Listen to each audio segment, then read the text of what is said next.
Are real and they're concrete. They're going to help industry fulfill its fundamental obligation to Americans to develop safe, secure, and trustworthy technologies that benefit society and uphold our values and our shared values. Let me close with this. We'll see more technology change in the next 10 years or even in the next few years than we've seen in the last 50 years. That has been an astounding revelation to me, quite frankly. Artificial intelligence is going to transform the lives of people around the world.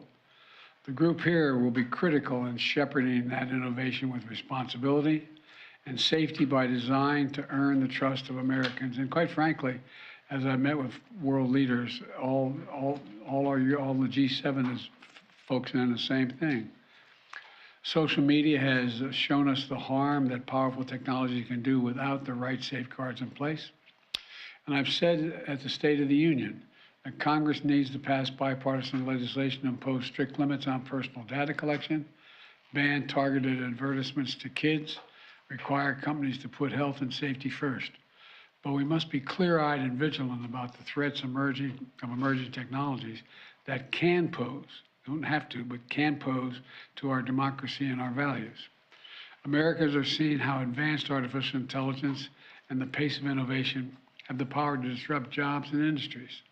These commitments are a promising step, but we have a lot more work to do together. Realizing the promise of AI by managing the risk is going to require some new laws, regulations, and oversight. In the weeks ahead, I'm going to continue to take executive action to help America lead the way toward responsible innovation. And we're going to work with both parties to develop appropriate legislation and regulation. I'm pleased that Leader Schumer and Leader Jeffries and others in the Congress are making this a top bipartisan priority.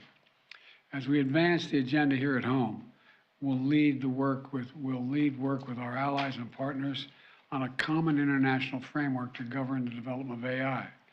I thank these leaders that are in the room with me today and their partnership, and their commitments that they're making.